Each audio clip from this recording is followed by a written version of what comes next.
Hello, boys and girls. Today we're going to be looking at the Queens Gambit Opening. So the Queen's Gambit is when the players open with their queen and they sacrifice a pawn. And then later we're going to be looking at a game of Bobby Fischer versus um Borski. So the Queen's Gambit starts off with d4. Well, most of the time it starts off with d4, d5, while there are some other variations, like when you play c4 sometimes, and then the opponent plays this, and then now you play d4, or sometimes they bring out the knight, and then when black plays this, and that's when they play the queen gambit. But most of the time the queen's gambit goes d4, d5, then c4, sacrificing a pawn. And then at the sacrifice of that pawn, white gets to take the center, also attacking that pawn. And you don't even have to take the entire center. You can even move up one, also still attacking that pawn. If black tries to defend, then white can just destroy their base by doing that. And then if they try to defend again, then all you need to do is take, and then that's a free rook there. So then white can also just keep develop move here, and then black will start attacking your pawn or something.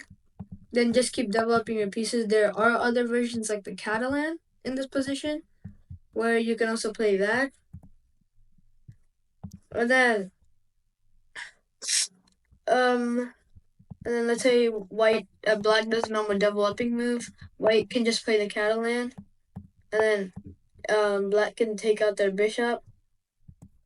And then everything just goes normally, but white is way further in development and in pawn structure because black is kind of open right now, but white is like in a more closed position.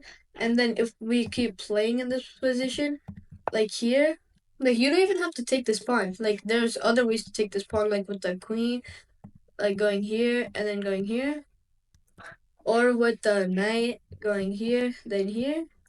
And then there's many ways to take the pawn. So you don't even need the bishop.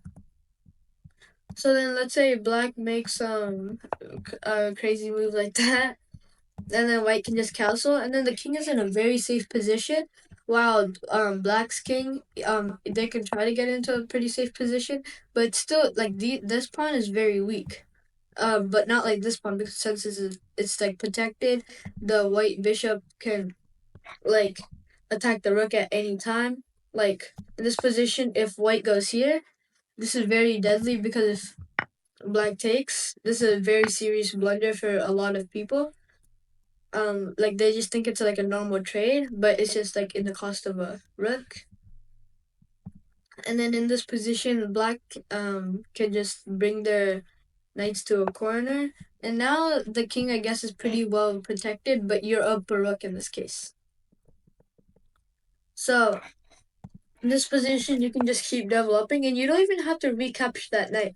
The only thing you need to be aware of is that you have to be comfortable of letting your opponent take a free pawn.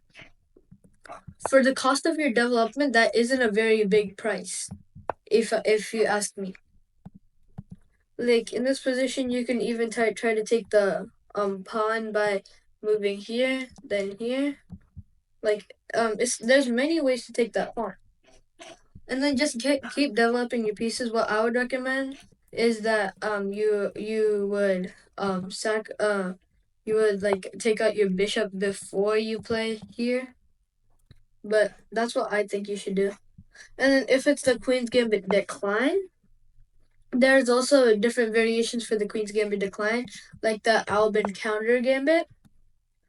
Like the usual continuation is when you take on e5, then it goes to d4. That's the usual continuation. And then black has some different attacks that it can do. But that's for really advanced players out there that you have to be aware of for the advanced players.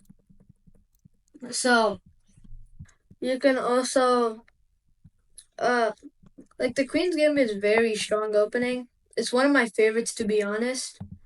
Um, there's the like after black declines the gambit, you can do the exchange variation where you wouldn't do the exchange right now. Like a popular line in this position is after black defends their pawn, you put more pressure on that d5 pawn. And if black isn't careful and they play something like that, you can get a clean extra pawn in this position, and maybe even like a fork. Like if I don't know, they're trying to if they're just being dumb and are not being like themselves, like they can just hang a fork between their king and rook, which then this would be really bad. And then and then for those lower rated players out there, this is why like the Queen's game is really good, because if there isn't careful, and then you can put more pressure over here by moving your bishop to here. So then maybe they're probably not gonna do that. Maybe something like that. Put your bishop here, and then you can like here they would defend their pawn because you're already putting more pressure. And then there are some cases where you do play where the opponent does try to like pin your bishop to knight to the king, since they don't want a lot of pressure. And then you can just defend with the queen. It's all right. There's nothing bad about this. And then just try to develop your pieces. You can even after they take, you have more protection over this pawn. And then let's say they castle. And then this is not a very strong castle. This is a weak castle because this G file, it's very important for all castling, and it's not that good in this position. So white can try to take their bishop out, get that very important diagonal, the H diagonal or whatever you call it. And then black will just play some normal moves. You can exchange in this position. It's not a bad move. And then you can just put more pressure on that pawn. My bad.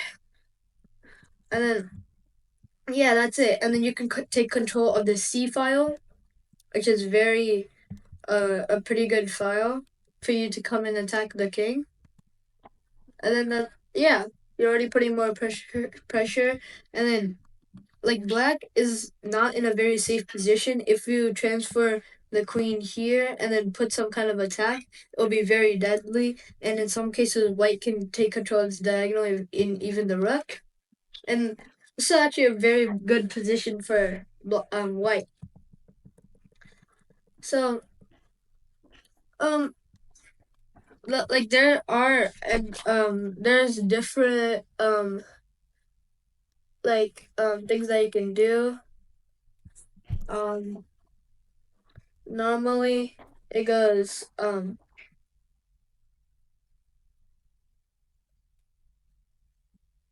there are some positions where yeah, this is knight.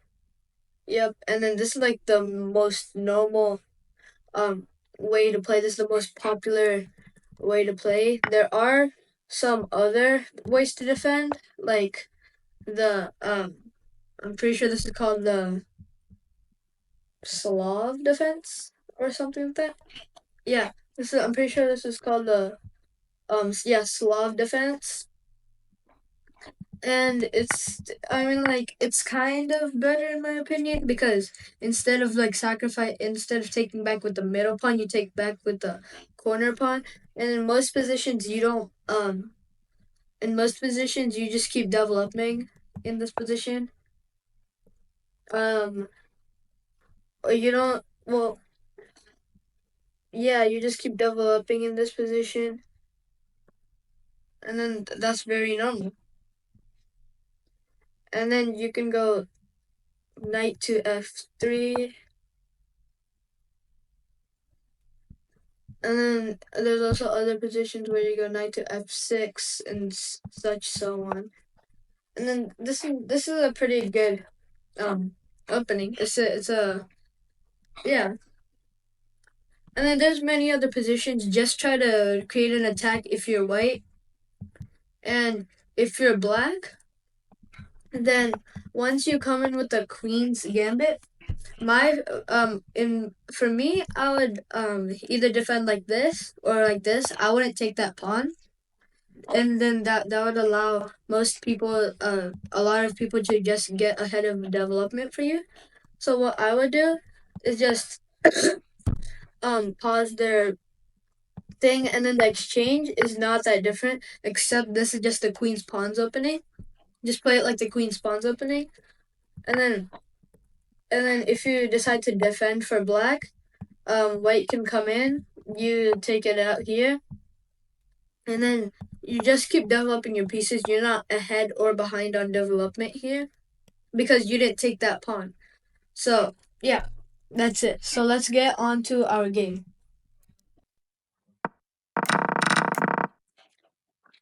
So now, boys and girls, we're gonna be moving on to our game. So our game is between Robert James Fisher versus Boris Spassky. I think I said it wrong at the start, but my bad. So we start this game off with c4, c5. Like I said before, this is very normal during their times. Like to play like this. This is the English opening, but you can easily turn this into the Queen's Gambit. Like, see, now they turned it into the Queen's Gambit. And here I thought black accepts the Queen's Gambit, but it turns out Boris doesn't accept it. So both players play the common lines.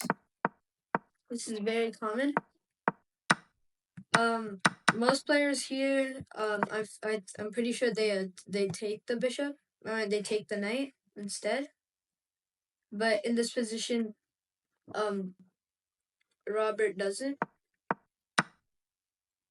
and that bishop would be really powerful if it got onto the g2 square, looking across the board to that rook on a8.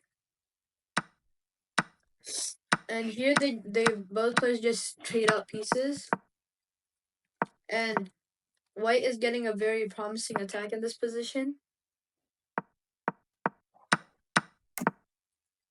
Um. In here, I don't.